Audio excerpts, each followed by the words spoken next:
Hey everyone, Cameron Thomas from Heads Up Weather. Now, why is the Gulf Coast getting a snowstorm? It's record snowfall. They have actually more snowfall than we have in New England in some spots. So why is that happening? Instead of posting a whole bunch of charts, I'm just going to show you real quick on this video.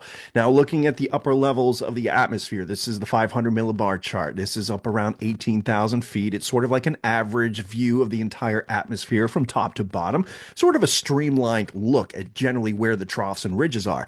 And like I mentioned in a previous video talking about our winter storm earlier this week, we have a huge ridge of high pressure across Alaska. This is the Eastern Pacific Oscillation. It's in its negative phase with a ridge over this area.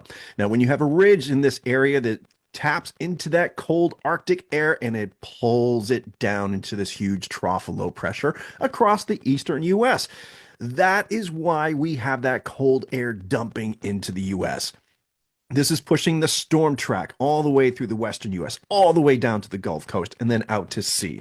So that's the 500 millibar chart. This is up at the jet stream level, around 250 millibars, up at around 30,000 feet or so.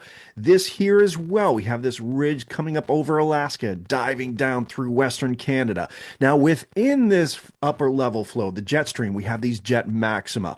This is where you have those embedded shortwave disturbances within the long wave pattern. These are the ripples within the long wave troughs and ridges. These are the disturbances. These are what translates to storms at the surface. Now, ahead of this jet maxima is that short wave trough, right? You can just draw a line right through there. It's deepening through the U.S. It's very deep, very strong, very cold.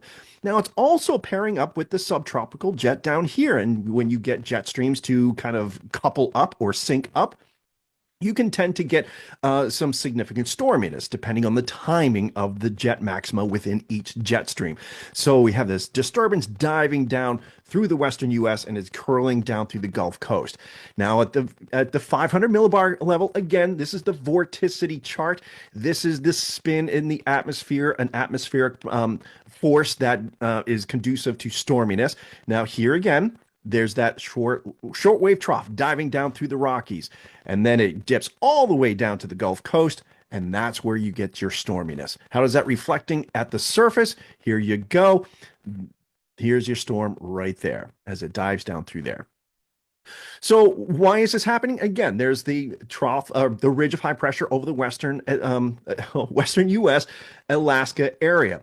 Now, one of the main drivers of this is La Nina. Okay, these are the surface, the ocean temperatures out in the Pacific. This was last year, El Nino, right? This is this year, La Nina, cold waters in the central Atlantic. Now, why is that important? Well, here's the El Nino or the La Nina index right here. We are just below 0.5, negative 0.5.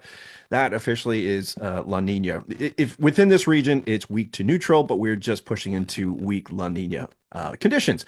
Now, why is that? Because in La Nina conditions, there you go. A ridge of high pressure is forced up over Alaska and into Western Canada. Sometimes you get the jet stream interacting with that here, but that's generally the flow that you get with a La Nina season. That's why we have that cold air. And how does that impact the surface? Well, if you go down here, typically in a weak La Nina year, you get cold temperatures across the northern tier states. It just so happens that this was significantly stronger and it just pushed further south into the Gulf Coast region. So those are your primary drivers as to why we have a big old snowstorm down on the Gulf Coast. Hope that helps. Cameron Thomas at Heads Up Weather. Take care.